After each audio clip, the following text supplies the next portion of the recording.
यह क्लास 7 की बुक है और यह न्यू बुक है जो 2025 में आया है। और इस बुक में एंशिएंट हिस्ट्री को क्लास 6 और क्लास 7 में बांट दिया गया है।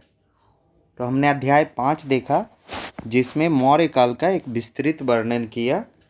अब हम अध्याय 6 देख रहे हैं। इसको अगर पुराना एनसीईआरटी में आप देखेंगे तो मौर्योत्तर काल कह सकते हैं। ठीक है, इसको मौर्योत्तर काल कह सकते हैं, मतलब मौर्य के बाद कौन सा काल रहा। तो नया एनसीईआरटी में इसको पुनर्गठन का काल कहते हैं और यह अध्याय 6 है। सतत इसको हम आपको थोड़ा सा एक ब्रीफ कर दें कि मैं इसको 3 पार्ट में करने वाला हूँ। मतलब आपके सामने 3 वीडियो आएगा। तो जहाँ फर्स्ट में मैं सुंग और सातवाहन के बारे में चर्चा करूँगा।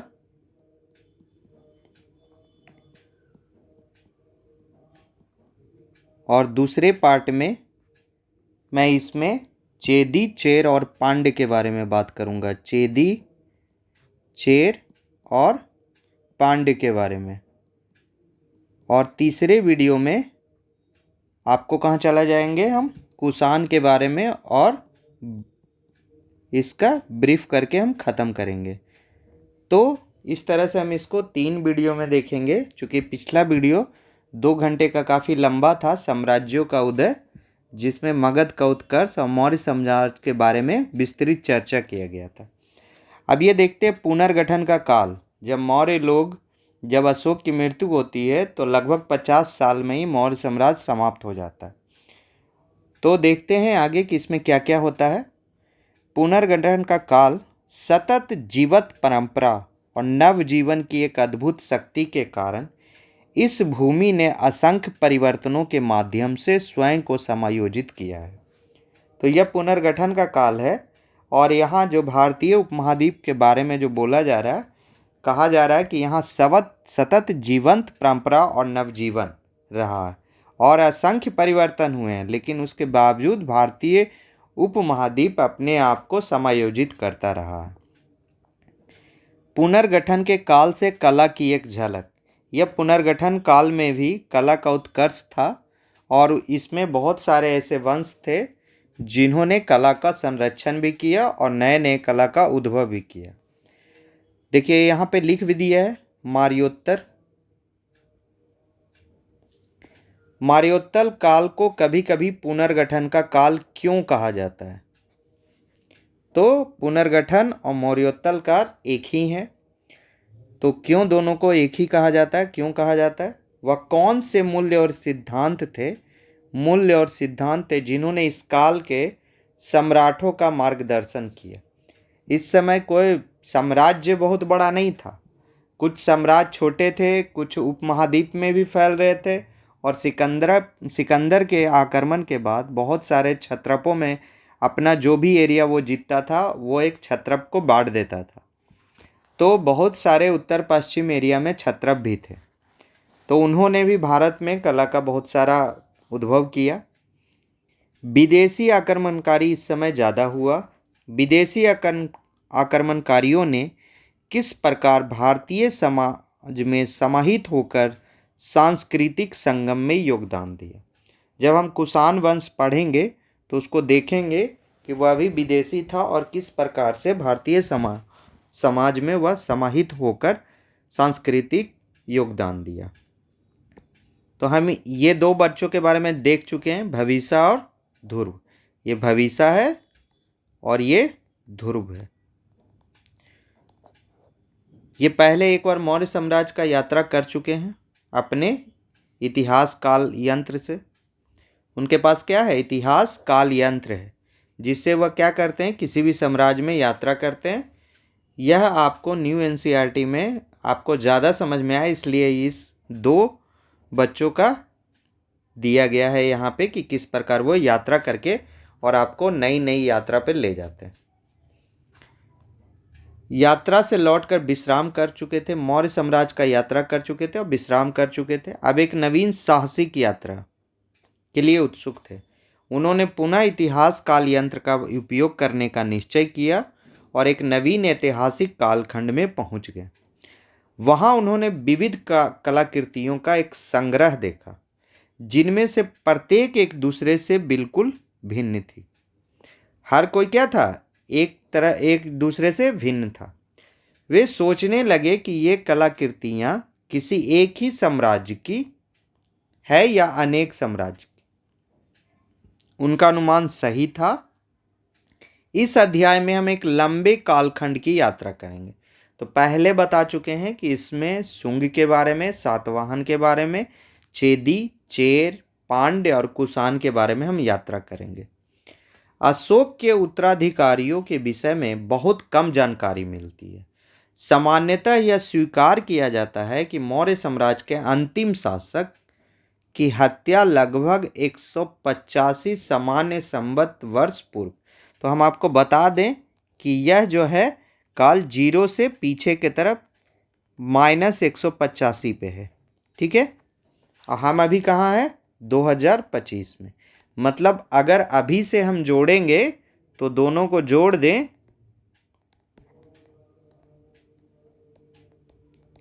तो 2210 वर्ष पूर्व का यह घटना है।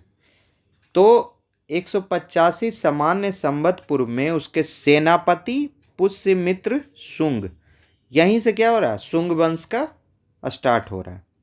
शुंग वंश द्वारा की गई थी। यह घटना मौर्य साम्राज्य के विघटन का कारण बनी। मतलब ये क्या था कि सेनापति त्रस्त हो गया था नए राजा से, उत्तराधिकारी से मौर्य साम्राज्य के, और उसको पसंद नहीं था। वह शक्तिशाली हो गया और वो क्या कर दिया? हत्या कर दिया अंतिम शासक का, और यहीं से मौर्य साम्राज्य का क्या हो गया? विघटन हो गया। जैसा कि पिछले अध्याय में बताया गया है, सम्राट अशोक के लगभग आधी शताब्दी, सिर्फ 50 वर्ष में ही के पश्चात ही साम्राज्य का क्या हो गया? विघटन हो गया। इस घटनाक्रम के उपरांत उपमहाद्वीप में, भारतीय उपमहाद्वीप में अनेक नवीन राज्य उभरे, जो पहले मौर्य साम्राज्य की अधीनता में शासन कर रहे थे। उत्तर पश्चिम का क्षेत्र, जहाँ पे सिकंदर पोरस से लड़ाई करके चला गया और अपने छत्रप को छोड़ गया, वही उत्तर पश्चिम का क्षेत्र दुर्बल हो गया, जिससे भारतीय उपमहाद्वीप बाह्य आक्रमणों के लिए असुरक्षित हो गया। उत्तर पश्चिम का क्षेत्र जब दुर्बल हो जाएगा तो वहीं से आक्रमण ज़्यादा हुआ। बाद में जब अंग्रेज आते हैं, पुर्तगाली लोग आते हैं, तो वो समुद्र में दक्षिण भारत की तरफ से आते हैं। लेकिन अभी क्या है, जितने भी मतलब अंग्रेज और पुर्तगाली लोग के आने के बाद मुगल साम्राज्य तक किधर से आए? उत्तर पश्चिम क्षेत्र से आए हैं। देखिए किस तरह का चित्र है, उसको कला को जरूर देखिए और ध्यान से देखिए कि कितने प्यार से नक्काशी किया गया है। इसके बारे में डिटेल अंत में पढ़ेंगे इस अध्याय के अंदर। कुछ विद्वानों के अनुसार यह काल पुनर्गठन का युग कहलाता है, क्योंकि इस काल में, इसीलिए इस अध्याय का नाम क्या दिया गया? पुनर्गठन का काल। क्योंकि इस काल में पूर्ववर्ती क्षेत्रों का पुनर्गठन कर नवीन राज्यों का निर्माण हुआ, जो निरंतर सत्ता की आकांक्षा में एक दूसरे से स्पर्धा कर रहे थे। जब तक अंग्रेज नहीं आएंगे, जब तक मुगल साम्राज्य नहीं आएगा, तब तक यह स्पर्धा होते रहेगा। इस युग में भारत का मानचित्र विशेष रूप से परिवर्तित हुआ। जन सामान्य का जीवन भी, जहां अगर स्पर्धा हो, कोई नवीन राजा बन जाए तो अपना नया नया क्या करेगा? आप जो अपने शासन में वह चला सकता है वो करेगा, तो जन सामान्य का भी जीवन क्या होगा? प्रभावित होगा और हमेशा चेंज करेगा। एक पृष्ठ पे दूसरी शताब्दी सामान्य संवत पूर्व के प्रारंभिक वर्ष से लेकर तीसरी शताब्दी सामान्य संवत पूर्व के अंतिम वर्ष तक की अवधि को चिन्हित करते हुए एक समय रेखा बनाइए। यह अवधि कुल कितने वर्षों को सम्मिलित करती है? तो अगर दूसरी 200 सामान्य संवत पूर्व का बात कर रहा और वहां से लेके कहां तक? तीसरी शताब्दी सामान्य संवत तक। मतलब यहाँ पे 0 है, ये निगेटिव में है और ये पॉजिटिव में, तो दोनों को जोड़ देंगे तो ये 500 वर्ष का कालखंड है। कितना वर्ष का कालखंड है? 500 वर्ष के कालखंड को बात कर रहा है। जैसे जैसे हम अध्याय में आगे बढ़ेंगे, समय रेखा पे प्रमुख व्यक्तियों, राज्यों और घटनाओं को चिन्हित किया कीजिए। अब इसी 500 वर्ष के कालखंड को हम इस एक अध्याय में पढ़ेंगे, जिसको हम आपकी सुविधा के लिए इसको 3 पार्ट में बांट दिया है, और मैं इसका 3 वीडियो बना के आपको बताऊंगा। जो मैं पहले ही बता चुका हूँ कि आपको पहले पार्ट में शुंग और सातवाहन के बारे में बात करेंगे, और दूसरे पार्ट में चेदी, चेरा और पांड्य के बारे में बात करेंगे, और तीसरे पार्ट में कुषाण के बारे में बात करेंगे। इस कालखंड तक ही क्यों, इसके बाद कहाँ से आ जाएगा, गुप्त साम्राज्य आ जाएगा। तो गुप्त आएंगे, फिर मुगल आएंगे, फिर उसके बाद अंग्रेज आएंगे। ये तीनों क्या है, मेजर डोमिनेटिंग नेचर के रहेंगे। इस बीच में छोटे छोटे राज्य भी आते रहेंगे, छोटे छोटे क्षेत्र के राजा भी आएंगे, और कुछ उस बीच में बहुत ज़्यादा डोमिनेटिंग नेचर के, जैसे विजयनगर साम्राज्य का इतिहास जो अब आप पढ़ेंगे तो आपको काफ़ी अच्छा लगेगा और काफ़ी डोमिनेटिंग नेचर के लगेंगे, और वो काफ़ी क्षेत्र पे और बहुत बढ़िया से शासन किए हैं। चलिए अब इस कालखंड में चलते हैं, इस 500 वर्ष के कालखंड में जो मौर्योत्तर काल है, जिसमें कहाँ कहाँ क्या क्या था। ये इंडो ग्रीक वाला क्षेत्र है। यहाँ पे कुषाण का शासन रहा, यहाँ पे शक का, यहाँ पे शुंग का, यहाँ पे सातवाहन का, और यहाँ पे चेदी का। यहाँ पे दक्षिण भारत में ये चेर, चोल और पांड्य, ये तीनों काफ़ी इम्पोर्टेंट है। कभी भी आपको पूछा जा सकता है कि चेर किधर थे, चोल किधर थे, पांड्य लोग किधर थे। जहाँ पांड्य तमिलनाडु के क्षेत्र में ज़्यादातर शासन किए हैं, वहीं चोल लोग क्या था, आंध्र प्रदेश, तेलंगाना वाले क्षेत्र पे शासन किए। चेर लोग कर्नाटक और केरल वाले क्षेत्र पे शासन किए हैं। चेदी लोग उड़ीसा वाले क्षेत्र पे शासन किए हैं। सातवाहन लोग मध्य भारत में शासन किए हैं। अब इनका हमेशा जैसे जैसे राजा बलवान होता था, इनका क्षेत्र बढ़ जाता था, और जैसे जैसे बलवान राजा का क्षेत्र मान लिया इतना है, और जैसे ही राजा कमज़ोर हुआ इसका क्षेत्र इतना ही रह गया। तो इस तरह से हम कह सकते हैं कि अलग अलग राजाओं के कारण इनका कोई सीमा नहीं था जिसको हम एक सीमा में बांध सके। अलग अलग समय पे अलग अलग सीमा था। पुनर्गठन काल के दौरान भारत के प्रमुख राजवंश, और ये कोई एक समय में सभी राजा नहीं थे, अलग अलग समय में किन्हीं का क्षेत्र ज़्यादा था और किन्हीं का कम था। शक को इंडो सीथियन भी कहते हैं। देखिए, हर एक चित्र को उतने ही गौर से देखिए और उससे समझने का प्रयास कीजिए, तो आपको इतिहास थोड़ा आसान लगेगा और इंटरेस्टिंग भी लगेगा। समय रेखा पे कार्य करते हुए क्या आपने सामान्य संवत पूर्व से सामान्य संवत तक के बदलाव पे ध्यान दिया है? याद कीजिए कि आपने कक्षा 6 के अध्याय इतिहास की समय रेखा एवं उसके स्रोत, ये चैप्टर मैंने इंग्लिश में वीडियो अपलोड किया है, टाइमलाइन सोर्सेज ऑफ हिस्ट्री, और लोगों ने उसे काफ़ी पसंद भी किया। मैं उसे हिंदी में भी प्रयास करूंगा आपके सामने लाने का। उसी में यह संबंध दिया गया। अगर वहाँ आप देखेंगे तो एक बहुत ही इम्पॉर्टेंट चीज़ है जो मैं आपको यहाँ बता दे रहा हूँ, कि उसमें उस ग्रेगोरियन कैलेंडर पे जीरो नहीं है, क्योंकि जीरो का आविष्कार नहीं हुआ था, और जीरो के बारे में जो लोग ये कैलेंडर को मानते हैं उस पर जीरो नहीं था। 1 ईस्वी को माना जाता है, क्या माना जाता है, ईसा मसीह का जन्म। जीरो था ही नहीं, तो 1 ही ईस्वी पे 2 ईयर हो गए, और यहीं से तो आप जितना भी दोनों के बीच में गैप, अगर मान ले कि यहाँ 110 105 वर्ष लिखा हुआ है माइनस में, और यहाँ पे प्लस में 105 है, तो ये दोनों के बीच का काल 210 माइनस 1 कर दीजिए, 210 माइनस 1, तो 209 वर्ष आएगा। एक साल हमेशा क्या कीजिए, घटा दीजिए, क्योंकि जीरो है ही नहीं।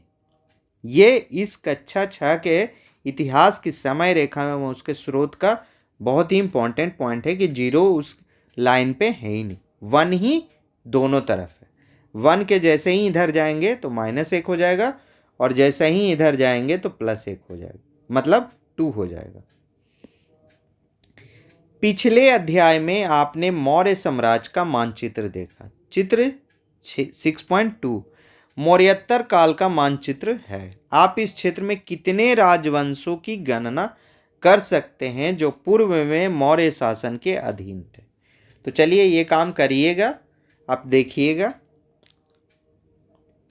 वैवाहिक गठबंधन विवाह के द्वारा तय किया गया गठबंधन समानतः या राज परिवारों के दो सदस्यों के बीच होता है। व्यवहार में इसका तात्पर्य यह होता है कि राजा प्रायः अपनी पुत्री का विवाह, राजा क्या करता है, अपनी पुत्री का विवाह पड़ोसी राज्य के राज परिवार से करता है, जिसका उद्देश्य दोनों राज्यों के बीच गठबंधन को सुदृढ़ करना होता था। अगर आप मुगल साम्राज्य के बारे में थोड़ा भी जाने होंगे तो उस समय भी क्या होता था, बहुत सारे राजा थे जो वैवाहिक गठबंधन के द्वारा अपने क्षेत्र को क्या कर रहे थे, बढ़ा रहे थे। अब नए राज्य क्षेत्रीय नियंत्रण के लिए स्पर्धा कर रहे थे। इसके लिए कभी कभी शांतिपूर्ण उपाय, तो क्या क्या उपाय था, पहला था शांतिपूर्ण उपाय, जैसे पड़ोसी राज्यों के साथ वैवाहिक संबंध। शांतिपूर्ण उपाय में क्या आ गया, वैवाहिक गठबंधन। युद्ध, या तो युद्ध करते थे, युद्ध के लिए सेना का प्रयोग जैसे साधनों का प्रयोग किया जा रहा था। तो या तो शांति या अशांति, शांति या युद्ध, ये दो उपाय थे जिसके द्वारा क्या था, क्षेत्रीय नियंत्रण के लिए स्पर्धा हो रहा था। जहां शांतिपूर्ण उपाय में वैवाहिक गठबंधन आता है या राज परिवार का कोई गठबंधन हो, चाहे नाती हो चाहे पोता हो, इस तरह के युद्ध हमेशा होते थे या वैवाहिक गठबंधन से उस क्षेत्र पे राज किया करते थे। याद रखें कि जो क्षेत्र साम्राज्य की सीमा के पास थे, जब भी साम्राज्य का सीमा के पास कोई भी क्षेत्र होगा उसी पे आक्रमण ज़्यादा होगा। उन पर अधिकार करने के लिए खींचातान मची थी, क्योंकि इन क्षेत्रों पर नियंत्रण का अर्थ था साम्राज्य को बाह्य आक्रमण से बचाना। अगर हम मान लिया कि अब ये मेरा क्षेत्र है और मैं जिस तरह से अभी इंडिया के पास नेपाल और भूटान चाइना के लिए क्या है, बफर स्टेट है, क्या इसको कहते हैं, बफर क्षेत्र कहते हैं। मतलब वो क्षेत्र जिस पे आप शासन तो कम कर रहे हो लेकिन वो आपके नियंत्रण में हो और दूसरे के आक्रमण से आपको बचाए। ये क्या है, नेपाल और भूटान। इसी तरह के हमारे आज के नवीन बफर क्षेत्र हैं। तो उस समय भी यही बात था, जो भी अपने साम्राज्य के बाहर आसपास के जो भी राज्य होते थे उस पर खींचातानी होता था अधिकार के लिए, ताकि साम्राज्य को बाह्य आक्रमण से बचाया जा सके। यह इंपॉर्टेंट पॉइंट है। इन सभी राजनीतिक गतिविधियों के समानांतर कला, शिल्प और साहित्य के क्षेत्र में विकास में तेजी आई और सांस्कृतिक आदान प्रदान भी समृद्ध हुआ। अगर किसी क्षेत्र पे कोई राजा आक्रमण करके समाहित कर लेता था तो उसकी संस्कृति और वहाँ के उस क्षेत्र में पहले से चल रही संस्कृति के बीच क्या होता था, समागम होता था और सांस्कृतिक आदान प्रदान से समृद्धि बढ़ती थी, सांस्कृतिक समृद्धि बढ़ती थी। इन सभी के बारे में हम आगे पढ़ेंगे। ये बहुत ही इम्पॉर्टेंट है, इसको आप देख लीजिए कि शुंग, चेदी, सातवाहन, चोल, चेर और पांड्य, ये जहाँ उपमहाद्वीप में स्थित राजवंश थे, वहीं पे इंडो ग्रीक, शक और कुषाण, ये उपमहाद्वीप के बाहर स्थित राजवंश थे जो अपना क्षेत्र जिनका कभी बढ़ जाता था और कभी घट जाता था। जहाँ शुंग और सातवाहन हम फर्स्ट पार्ट में पढ़ेंगे, वहीं चेदी, चोल और चेर के बारे में और पांड्य के बारे में हम सेकंड पार्ट में पढ़ेंगे, और वहीं हम थर्ड पार्ट में कुषाण के बारे में पढ़ेंगे। इस बीच में बाकी बचे भी आते रहेंगे। तो चलिए, शुंगों का उत्कर्ष, ये शुंग और सातवाहन के बारे में पहली बार हम पढ़ते हैं। तो चलिए शुंग के बारे में हम पहले पढ़ते हैं। पुष्यमित्र शुंग। पुष्यमित्र शुंग जो 185 सामान्य संवत पूर्व में 185 BC में क्या किया था, ने शुंग राजवंश की स्थापना की थी। ने मौर्य का अंतिम शासक को हत्या करके सेनापति था। क्या था यह, सेनापति था किसका, तो मौर्य का, और अंतिम शासक को हत्या करके क्या करता है, शुंग राजवंश की स्थापना करता है। स्थापना की और उत्तर एवं मध्य भारत के कुछ भागों पर क्या किया, शासन किया। उन्होंने स्वयं को सबसे शक्तिशाली शासक के रूप में स्थापित करने के लिए अश्वमेध यज्ञ नामक वैदिक अनुष्ठान किया। वेद में जो अश्वमेध यज्ञ के बारे में दिया गया था वो अश्वमेध यज्ञ किया। अगर आपने कभी रामायण देखा होगा तो राम जी ने भी क्या किया था, अश्वमेध यज्ञ किया था। और जिसको क्या करते हैं, उनके दोनों बेटे उस रथ घोड़े को पकड़ते। इसमें क्या किया जाता है कि यज्ञ के बाद एक घोड़ा छोड़ा जाता है और वह घोड़ा जिस जिस क्षेत्र से गुजरता है, अगर वहाँ के राजा उस घोड़ा को नहीं रोकते हैं तो क्या मानते हैं, उस राजा के सत्ता के अधीन हो जाते हैं और जिस क्षेत्र से भी गुजरता है वह क्षेत्र अश्वमेध यज्ञ कराने वाले राजा के साम्राज्य में सम्मिलित हो जाता है। यद्यपि उनका साम्राज्य पूर्ववर्ती मौर्य साम्राज्य की तुलना में छोटा था,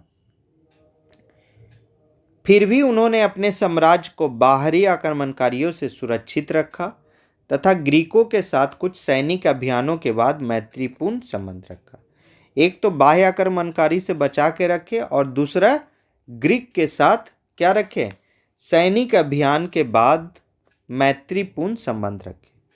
परंतु तत्पश्चात शुंग साम्राज्य अधिक समय तक अस्थायित्व नहीं पा सका और लगभग 1 शताब्दी 100 वर्ष में ही क्या हो जाएगा, समाप्त हो जाएगा।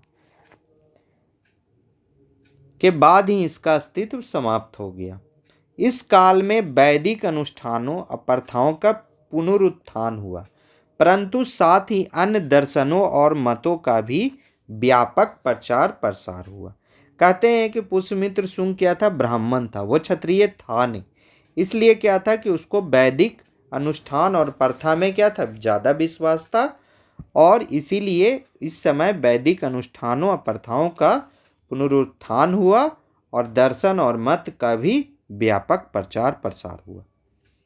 अश्वमेध यज्ञ का अनुष्ठान करते हुए राजा राम, रामायण का एक दृश्य देखिए, राजा राम जो किए थे वो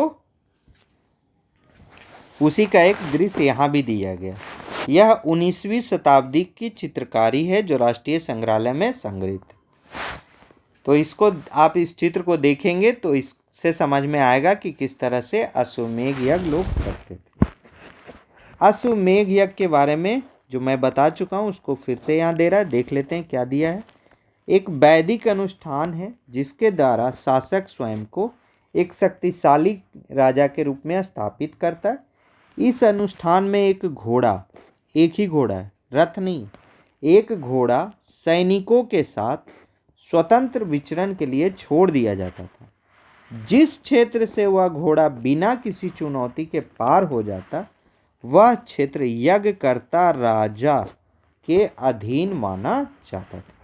अगर किसी क्षेत्र के राजा ने उस घोड़े को रोक लिया, अगर घोड़ा को रोक लिया तो क्या करना पड़ेगा, युद्ध करना पड़ेगा। यज्ञकर्ता राज्य को अपनी सर्वोच्चता सिद्ध करने के लिए उस राजा से युद्ध करना पड़ता था।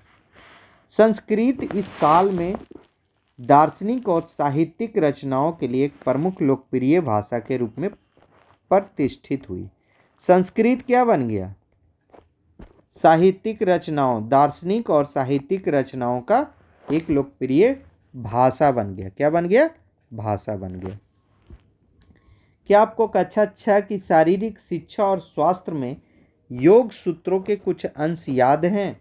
अगर याद हैं तो ठीक है, नहीं तो क्या है कि आप उसमें क्या था, महर्षि पतंजलि द्वारा संकलित किया गया था योग सूत्र।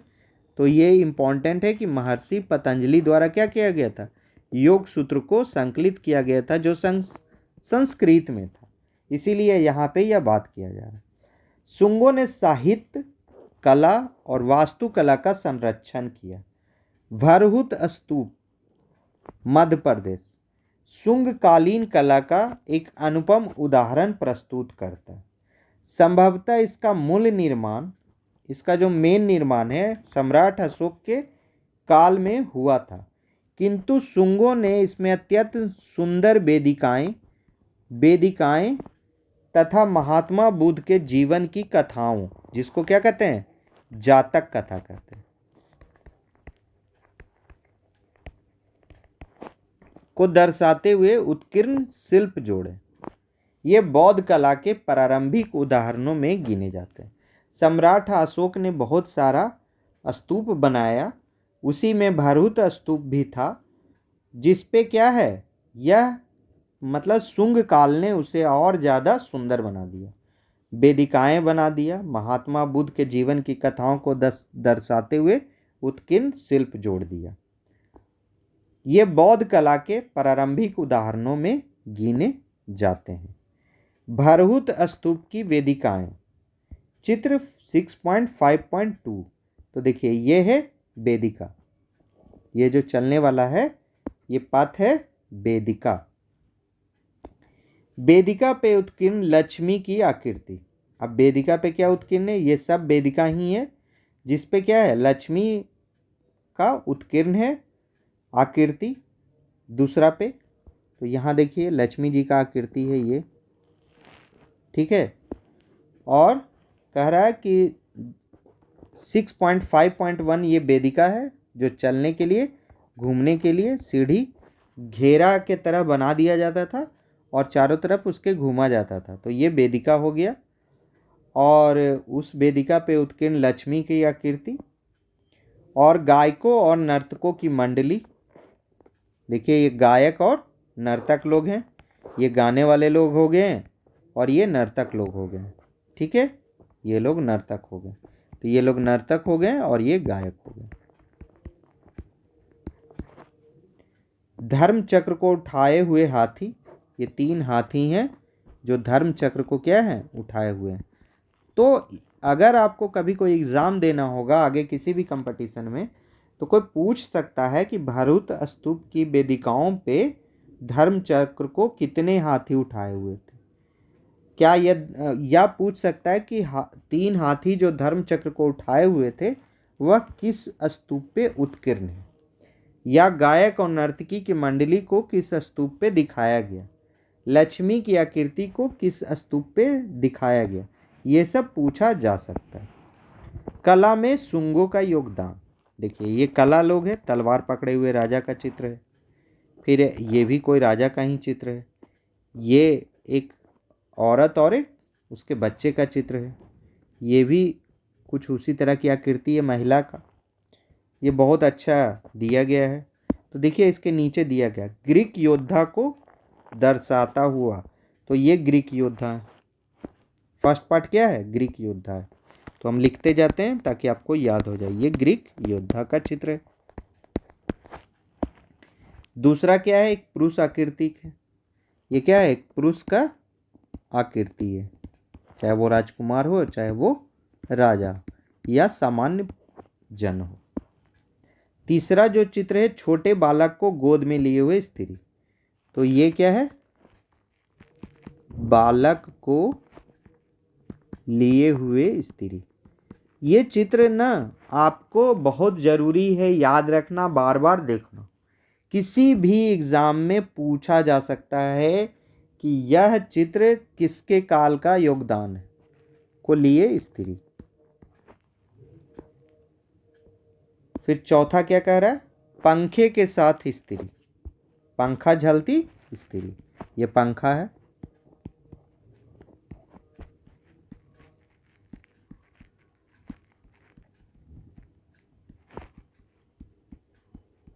तो जहां राजा को भी दिखाया गया है वहीं सामान्य जन को भी दिखाया गया है यहाँ पे। फिर पांचवा में क्या है, गमला का चित्र। देखिए कितना ज़्यादा इस पे उत्कीर्ण है, कितनी कलाकारी, बहुत ही अच्छी कलाकारी से दिखाया गया है। देखिए आप अगर पुस्तक में दिखेंगे तो इतनी बड़ी चित्र शुद्ध रूप से नहीं दिखेगा। इस पे किसी स्त्री को लाठी लिए हुए दिखाया गया है, किसी स्त्री को कमर पे हाथ रखे हुए दिखाया गया। ज़्यादातर इस पे स्त्रियों का ही चित्र बना हुआ है और यह एक गमला है जिस पे काफ़ी महीन कलाकृति किया गया है। ठीक है, अब छठा देखते हैं। छठा में क्या है, बालों के आभूषण के साथ पकी मिट्टी से बनी स्त्री की चित्र, मतलब टेराकोटा है। पकी मिट्टी को, अगर मिट्टी को फिगर में बनाएं और उसको पका दें तो उसको क्या कहते हैं, टेरा टेराकोटा कहते हैं। क्या कहते हैं? टेराकोटा मतलब पक्की मिट्टी से बनना मूर्ति, मिट्टी से बनी मूर्ति। ये पुराने सब एनसीईआरटी में कुछ कुछ शब्द हैं जो मुझे याद हैं, वो मैं आपको बता दे रहा हूँ। आपको अगर लाभ हो जाए तो ज़्यादा अच्छा है। बालों के आभूषण के साथ पकी मिट्टी से बनी, तो ये देखिए इसके बालों के आभूषण हैं। तो बालों के आभूषण,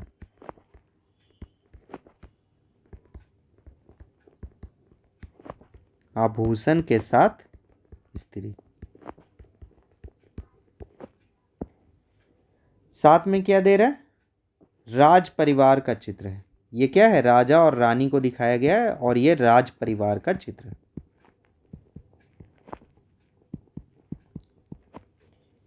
और ये क्या है? कांसे की चूड़ियां, कांसे की, तांबे की नहीं है। किसकी चूड़ियां हैं? कांसे की चूड़ियां जिन पर सोने की पतली परत चढ़ी हुई। मतलब कह सकते हैं कि उस पर सोने की परत, उस समय शुंग काल में सोने की परत चढ़ाने की कला था। तो किस पे है? कांसे की चूड़ियां,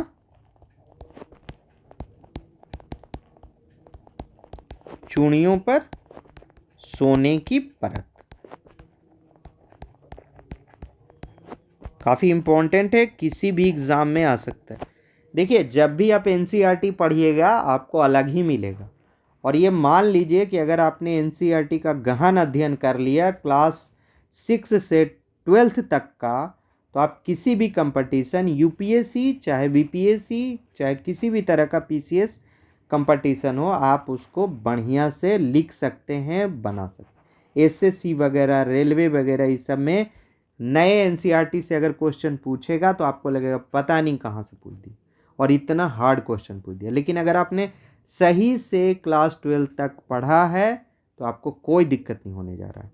ये सब चित्र आपको कहीं नहीं मिलेगा, किसी भी बुक में नहीं मिलेगा। इन्हीं सब बुकों से हर कोई छापता है। तो ये कांसे की चूड़ियां हैं जिसपे सोने की क्या है? परत है।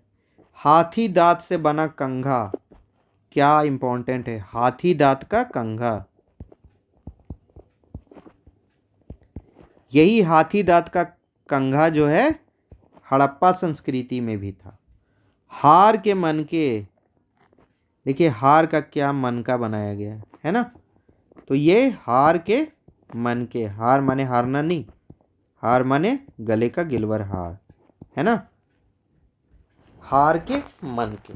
तो इस चित्र को एक बार और देखिए। ये ग्रीक योद्धा है, ये पुरुष की आकृति है, ये बालक को लिए हुए स्त्री की आकृति है, ये पंखे के साथ स्त्री है, ये गमला है जिस पे बहुत सारी महिलाओं का बहुत ही महीन कलाकारी करके बनाया गया।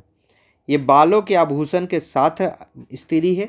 मतलब उस समय बाल में आभूषण के भी क्या करते थे? प्रचलन था। राज परिवार का भी चित्र है।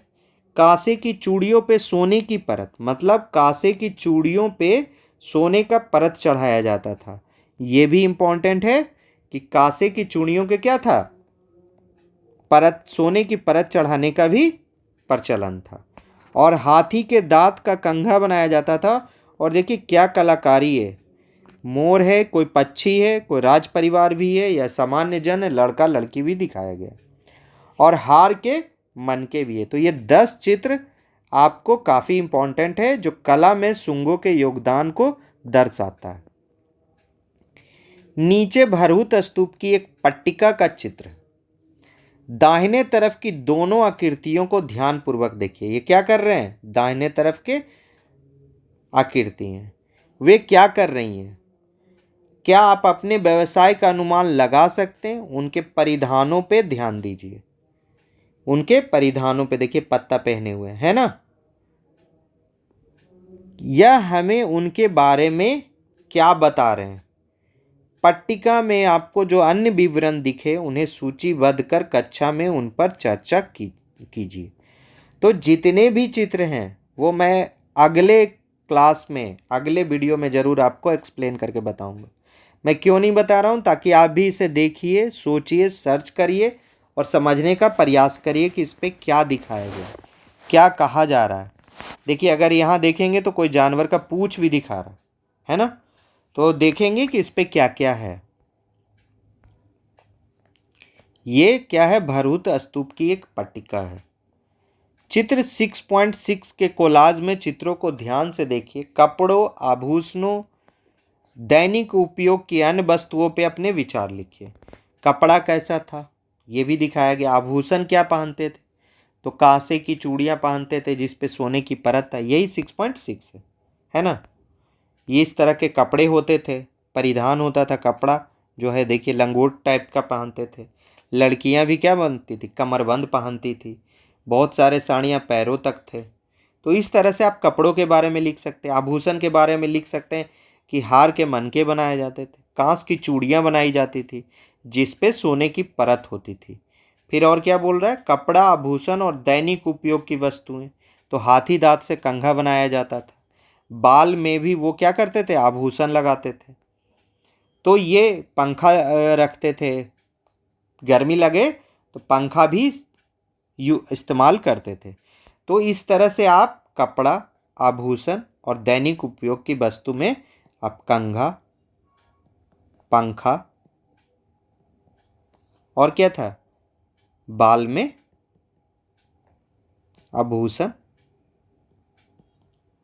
ये लिख सकते हैं। आभूषण के बारे में बोले तो कांस की चूड़ियाँ जिस पे सोने की परत हो, हार, है ना, और बाल में भी आभूषण। यहाँ दोनों जगह यूज हो जाएगा, यहाँ दैनिक उपयोग भी हो जाएगा और बाल में आभूषण भी हो जाएगा। कपड़ों के बारे में अगर करेंगे तो लंगोट, और क्या था, कपड़ा में स्त्री लोग पहनते थे कमरबंद,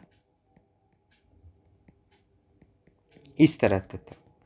तो शुंग काल का क्या कला में योगदान था और शुंग काल का कितना साल तक शासन रहा। भरूत स्तूप इसमें क्या है, कला में इम्पोर्टेंट है। वह अश्वमेध यज्ञ भी करता था और क्या था, मौर्य का एक सेनापति था जो अंतिम मौर्य शासक को मार के बना था। तो इतना शुंग के बारे में हम लोग पढ़ लिए।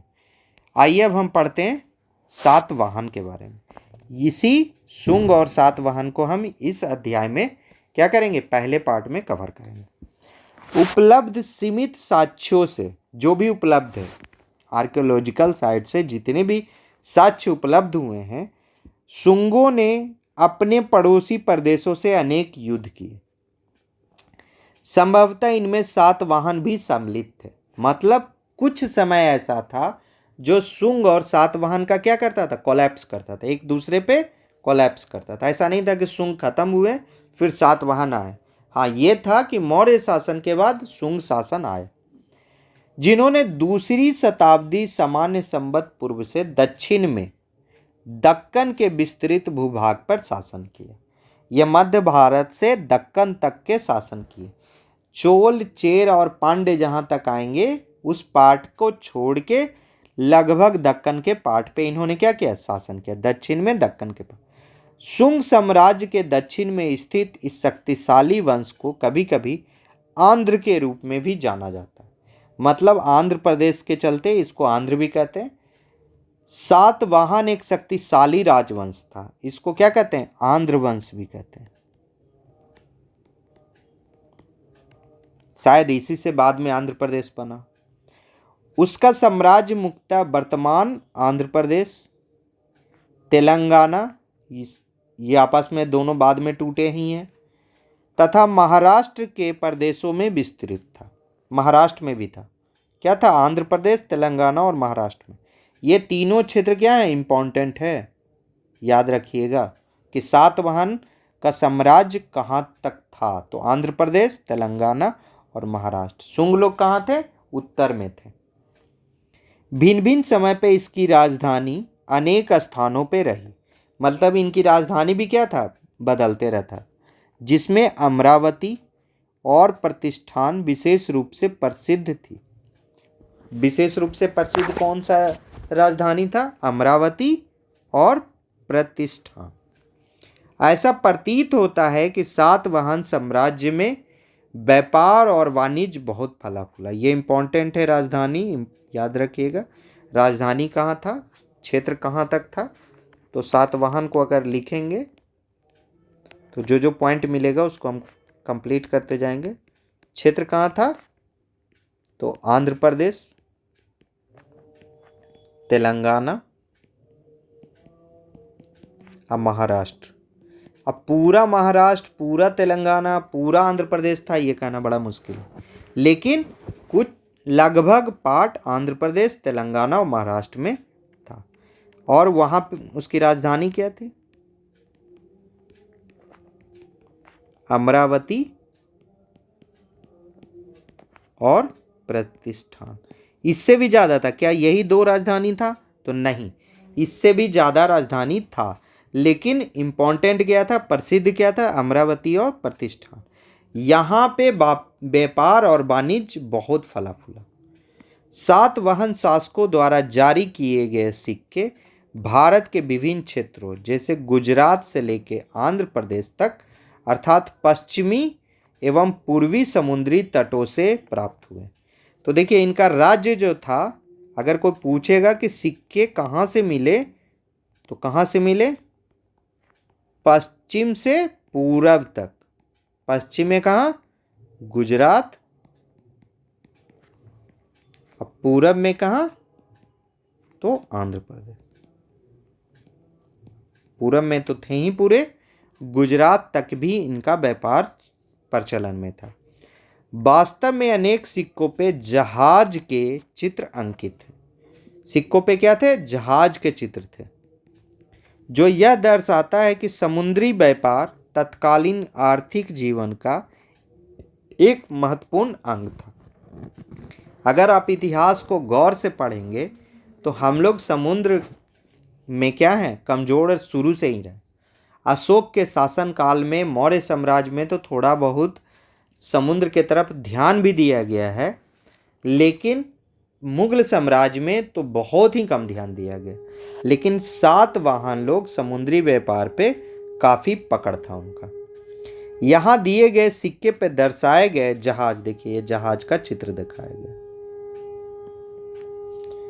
जहाज की बनावट से पता चलता है कि जहाज निर्माण और नौ परिवहन की तकनीक अत्यधिक उन्नत थी। कृष्णा गोदावरी नदी घाटियों में कृषि फल फूल रही थी, जिसने राज्य को आर्थिक स्थिरता प्रदान की। सातवाहनों के पास सक्रिय व्यापार तंत्र था जो रोमन साम्राज्य तक विस्तृत था। अगर इनका कहें कि व्यापार कहाँ से करते थे, तो रोमन साम्राज्य से भी ये क्या करते थे? व्यापार करते थे। इस व्यापारिक गतिविधि में मसाले, वस्त्र, चंदन और विलासिता की वस्तुएं, ये देखिए इंपॉर्टेंट होता है, ये जो कि है ना, स्टेटमेंट ही उठा के पूछ देता है एग्जाम में कि क्या क्या व्यापार में होता था। तो मसाला, वस्त्र, चंदन और विलासिता की वस्तुएं, 5 गो जो है वो तो एकदम याद रखना है। अब विलासिता की वस्तु को और डिस्क्राइब किया गया, स्वर्णाभूषित मोती, हाथी दांत, ये 2 गो और हो गए। विलासिता में ही स्वर्णाभूषित मोती और हाथी दांत इत्यादि का व्यापार होता था। कांच और सुगंधित मलहम जैसे उत्पादों का आयात किया जाता था। बाहर से क्या आता था? तो कांच और सुगंधित मलहम लेते थे। ये वस्तुएं मसाला, वस्त्र, चंदन और क्या विलासिता की वस्तु क्या करते थे? व्यापार करते थे। व्यापार पे लगने वाला कर एवं शुल्क राज्य की आय में वृद्धि करते थे। इस प्रकार आर्थिक समृद्धि अपेक्षाकृत शांतिपूर्ण राजनीतिक स्थिरता, ये जो शांतिपूर्ण जब राजनीतिक स्थिरता आता है तो कला और व्यापार ये 2 गो सबसे ज़्यादा फलते फूलते हैं। साहित्य भी कला का ही पार्ट ने साहित्य, कला एवं संस्कृति के विकास को बल प्रदान किया। जब भी शांतिपूर्ण एक बड़े क्षेत्र पे राजनीतिक स्थिरता होगा, कभी भी किसी भी काल में अगर राजनीतिक स्थिरता होगा तो जरूर वहाँ साहित्य, कला और संस्कृति का विकास होगा। इसमें सातवाहनों का योगदान विशेष उल्लेखनीय रहा। तो हमको ये बहुत इंपॉर्टेंट है कि व्यापार क्या करते थे। तो व्यापार में क्या था? ये व्यापार करते थे, आयात और निर्यात दोनों करते थे। तो क्या क्या करते थे? तो मसाला, वस्त्र और चंदन, मसाला, वस्त्र, चंदन और क्या है, विलासता की वस्तु,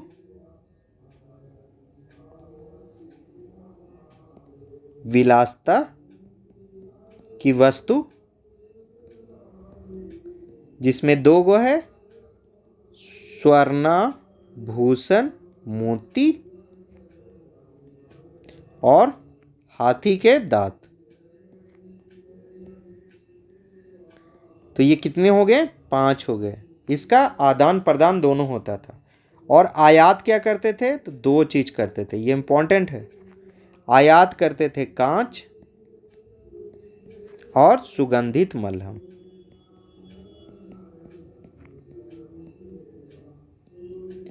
तो सुगंधित मलहम और कांच क्या करते थे, आयात करते थे।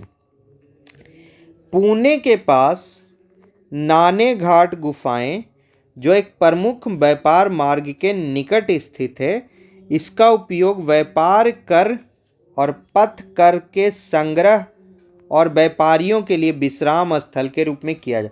ये इतना इम्पोर्टेंट है कि मैंने खुद भी बहुत कम पुस्तक में इसका चर्चा पढ़ा। तो पुणे के पास नाने घाट की गुफाएं, ये भी इम्पोर्टेंट है।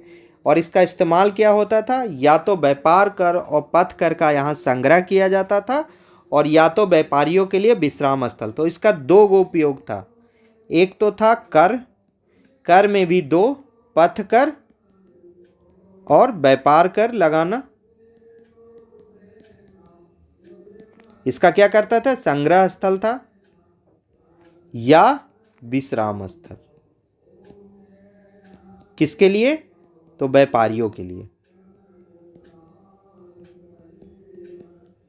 तो व्यापारियों के लिए क्या था, विश्राम स्थल था। और था कहां, तो ये पुणे के नान घाट, पुणे के पास नाने घाट की गुफाएं।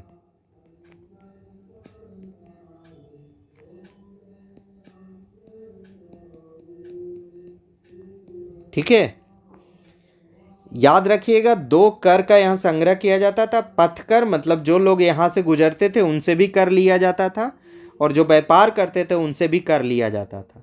जो व्यापारी विश्राम करना चाहते थे वो यहां विश्राम भी कर सकते थे। सातवाहन काल में जनजीवन, सातवाहन कालीन सिक्के जिसमें ब्राह्मी लिपि, ये भी इंपॉर्टेंट है कि ब्राह्मी लिपि में लिखा जाता था। गौतमी पुत्र राजा सातकर्णी लेख उत्कीर्ण। सोचिए, सिक्के पे ये लेख उत्कीर्ण कर दिए थे, किस लिपि में, तो ब्राह्मी लिपि में।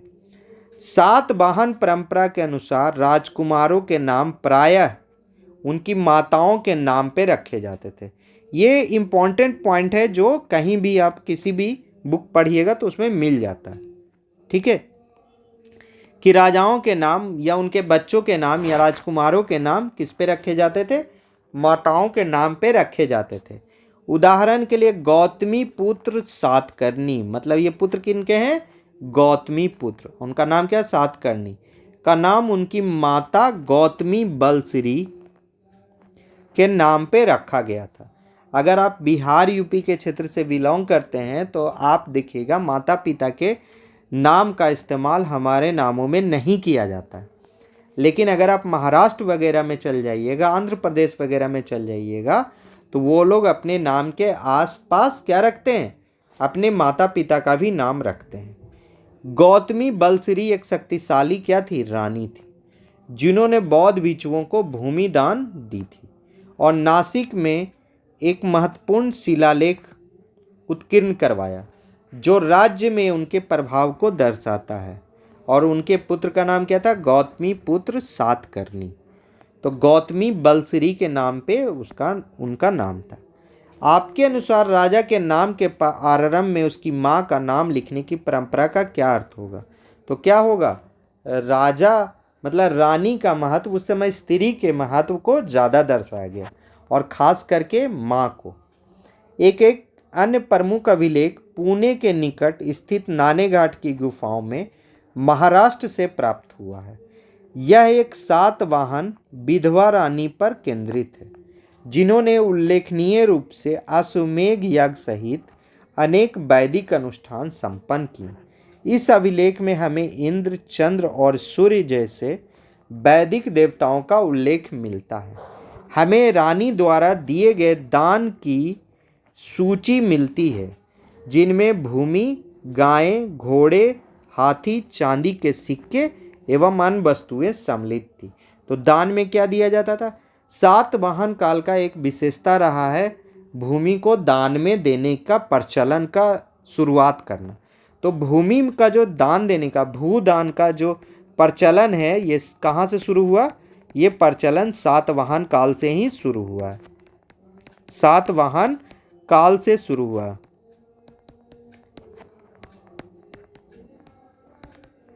तो भूमि, गाय, घोड़ा, हाथी, चांदी के सिक्के, मैं बोल रहा हूं कि ये सब कहीं से भी पूछ सकता है, ये सारे इंपॉर्टेंट लाइन है। तो जो ये अभिलेख है नाने घाट की गुफाएं जो अभी देखें, जहाँ पे पथकर और व्यापार कर लगता था, जो व्यापारियों के लिए विश्राम स्थल था, वहीं पे विधवा रानी पे केंद्रित एक क्या मिला है? एक मिला है अभिलेख, जिसमें अश्वमेध यज्ञ, इंद्र, चंद्र और सूर्य का उल्लेख और दान की सूची। तो मतलब कि पुणे के पास एक अभिलेख भी मिला है। और इस अभिलेख की विशेषता क्या है? एक विधवा रानी ने किया। और सबसे बड़ी बात क्या था? इसमें 3 बातें लिखी गई है। क्या है 3 बातें? अश्वमेध यज्ञ, इंद्र, चंद्र और सूर्य का उल्लेख, वैदिक देवता का, और दान की सूची। तो ये 3 पॉइंट जरूर याद रखिएगा कि ये अश्वमेध यज्ञ का इसमें वर्णन है। अश्वमेध यज्ञ, दान सूची, और एक क्या था? कुछ देवता का वर्णन। देवता में भी क्या देवता का? 3 देवता का वर्णन था, इंद्र, सूर्य और चंद्र। और दान की सूची में कितनी वस्तुएं थी? लगभग 1 2 3 4 5 वस्तुएं और कुछ अन्य वस्तु भी। तो क्या था? भूमि, गाय, घोड़ा, हाथी। तो 3 गो जानवर थे। अगर हम इसको और ज़्यादा बढ़िया से देखें तो इसका 3 पार्ट हो गया। एक तो भूमि, और पशु में क्या हो गया? 3 गो, गाय, घोड़ा और हाथी। और क्या था? चांदी के सिक्के। चांदी के सिक्के। अगर आप इस तरह से नोट्स बनाएंगे तो आपको डेफिनेटली याद रहेगा। तो इसमें एक अभिलेख भी मिला जिसमें अश्वमेध यज्ञ, दान सूची और देवता का वर्णन है। देवता में कौन किसका वर्णन है? तो इंद्र जी का, सूर्य भगवान का और चंद्र भगवान का। दान में क्या क्या देते थे? तो भूमि, पशु और सिक्के देते थे जो चांदी के होते थे। पशु में क्या देते थे? तो गाय, घोड़ा और हाथी देते थे। इस तरह से ये अभिलेख ब्राह्मी लिपि में लिखा गया है। तो यहाँ पे लिख लेते हैं हम कि ब्राह्मी लिपि।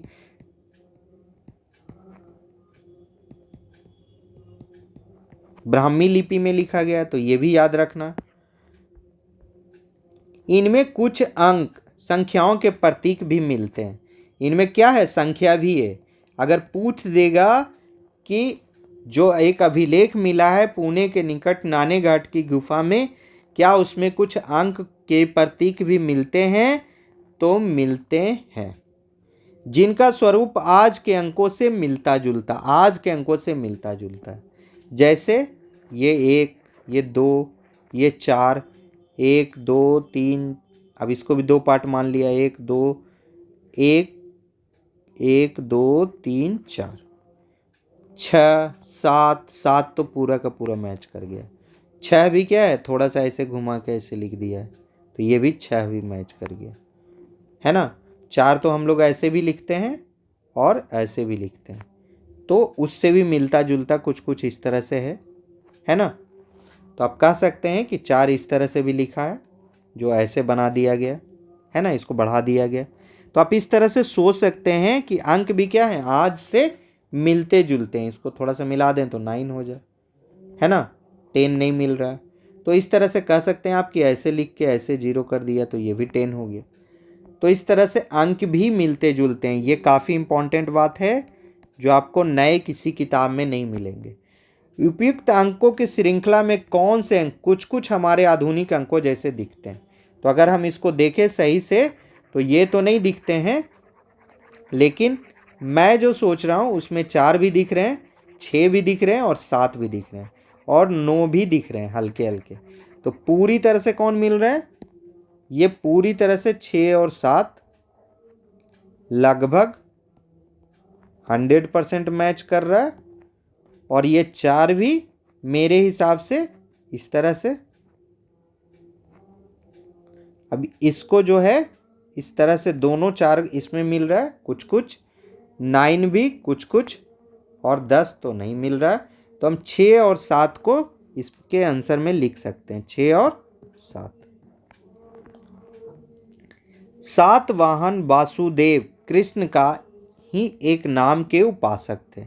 सातवाहन किनके उपासक थे, तो कृष्ण के उपासक थे। यद्यपि उन्होंने अन्य दर्शन पद्धतियों का भी संरक्षण किया जो उनके शासन काल में समृद्ध हुई। उदाहरण के लिए सातवाहन नरेशों ने प्रायः वैदिक विद्वानों, जैन मुनियों तथा बौद्ध भिक्षुओं को कर मुक्त कृषि भूमि प्रदान की। मैं पहले ही बोल रहा था कि ये लोग भूमि दान को काफ़ी प्रचलित कर रहे थे, और उसमें भी किनको, ब्राह्मण को भी, बौद्ध को भी और जैन को, तीनों को विद्वानों को कर मुक्त कृषि भूमि प्रदान करते थे जिससे वे अध्ययन और साधना में संलग्न रह सके। तो मतलब क्या था, यहाँ पे साहित्य का काफ़ी ज़्यादा विकास होने वाला था। ठीक है। कार्लेव गुफाएं महाराष्ट्र में लोनावाला के पास, जिनमें सातवाहनों ने अपने शासनकाल के दौरान योगदान दिया था। ये कार्ले गुफाएं आपसे किसी भी एग्जाम में पूछा जा सकता है कि किसके शासनकाल में बनाया गया, कहाँ पे है। तो महाराष्ट्र में लोनावाला के पास है, सातवाहन के काल में बनाया गया, और ये किससे जुड़े हुए हैं, तो बौद्ध भिक्षुओं के लिए बनाई गई थी। इनमें सुंदर स्तंभों के मध्य में स्थित एक स्तूप की पत्थर की प्रतिकृति पे ध्यान दें। ये क्या है, पत्थर का प्रतिकृति है, और ये क्या है, स्तंभ है। ये क्या है, स्तंभ है। तो ये स्तंभ है और ये पत्थर का प्रतिकृति है बीच में। यह संपूर्ण निर्माण चट्टानी पहाड़ी को काट कर बनाया गया। इस समय क्या किया जाता था, चट्टान को काट कर बनाया जाता था। सोचिए कितना मेहनत का काम है और इसमें कितने ज़्यादा लोग लगेंगे। तो मतलब सातवाहन समय में, सातवाहन काल में इतनी आर्थिक संपन्नता थी कि इस तरह के कला को विकसित किया जा सके। ये काफ़ी इम्पोर्टेंट है। महाराष्ट्र की पीतल खोरा गुफा, ये क्या है, कार्ले की गुफा, ये पीतल खोरा की गुफा से प्राप्त एक यक्ष की मूर्ति जिसे सातवाहन काल में बनाया गया। ये क्या है, यक्ष की मूर्ति है। यहाँ बुद्ध भगवान को दिखाया गया और यहाँ पे यक्ष की मूर्ति है। यह भी क्या है, प्रस्तर से ही बना है, मतलब पत्थर से ही बना है, शिला से ही बना। ये भी पहाड़ को काट कर ही पूरा बनाया गया। ये क्या है, पहाड़ी चट्टान को ही काट कर बनाया गया है। पीतल खोरा से प्राप्त यक्ष की मूर्ति के हाथ पर एक लेख उत्कीर्ण है। अब ये जो हाथ है, अब हाथ पे तो कहीं दिख नहीं रहा, लेकिन होगा कहीं लेख इसी हाथ पे कहीं। तो हाथ पे एक लेख उत्कीर्ण है जिसमें कहा गया कन्हन दासेन ही रामकारेन काट, जिसका अर्थ है कन्हन दास नामक स्वर्णकार द्वारा निर्मित। क्या है, कन्हन दास नामक स्वर्णकार द्वारा, मतलब जो सोना चांदी के आभूषण बेचते हैं उनको स्वर्णकार कहते हैं, उनके द्वारा यह निर्मित है। क्या यह रोचक नहीं है कि एक सुनार भी पत्थर की मूर्ति बना सकता था। सोचिए उस समय इतना कला का विकास हुआ था कि स्वर्ण बेचने वाले, खरीदने वाले सुनार लोग भी पत्थर की मूर्ति बनाते थे। आपके विचार में इससे हमें उस समय के लोगों के, व्यवसायियों के बारे में क्या पता चलता है? तो पहला बात तो ये है कि अपने व्यवसाय को बदलने का स्वतंत्रता था। अगर पॉजिटिव वे में सोचें तो उस समय के लोग, कला का इस तरह से विकास हो रहा था, कला को इस तरह से संरक्षण और आर्थिक सहायता प्रदान किया जा रहा था कि सुनार लोग भी क्या करने लगे थे, पत्थर की मूर्ति बनाने लगे थे। तीसरी शताब्दी सामान्य संवत में सातवाहन साम्राज्य छोटे छोटे स्वतंत्र राज्यों में विखंडित हो गया। इसके विघटन के कई कारण रहे। तीसरी शताब्दी सामान्य मतलब 300 सी में आते आते क्या हो गया, पूरा का पूरा छोटे छोटे राज्य में स्वतंत्र हो गया। और इसी काल के बाद गुप्त साम्राज्य ने इसको क्या किया होगा, एक एक किया होगा। सबसे प्रमुख था केंद्रीय शासन की दुर्बलता, धीरे धीरे होता हुआ आर्थिक पतन। इससे क्षेत्रीय शक्तियों को अपनी सत्ता स्थापित करने या प्रतिष्ठित करने का अवसर मिला और नए नए राज्यों का उदय हुआ। काफ़ी यह रोचक है। तो इसमें हमने शुंग और सातवाहन को पूरा कंप्लीट किया। इसमें मैंने बहुत जगह नोट्स बना दिया है, आप इसको देख सकते हैं दोबारा और इसको बेहतरीन तरीक़ा से आप पढ़ सकते हैं। इससे आपको सातवाहन और शुंग के बारे में, मौर्योत्तर काल के बारे में काफ़ी ज़्यादा जानकारी होगा। तो चलिए हम इस अध्याय को यहीं पे फर्स्ट पार्ट को समाप्त करते हैं और सेकंड पार्ट का अगले वीडियो में हम आपको क्या करेंगे, अगले वीडियो में डिस्क्राइब करेंगे, पूरी तरह से बताएंगे।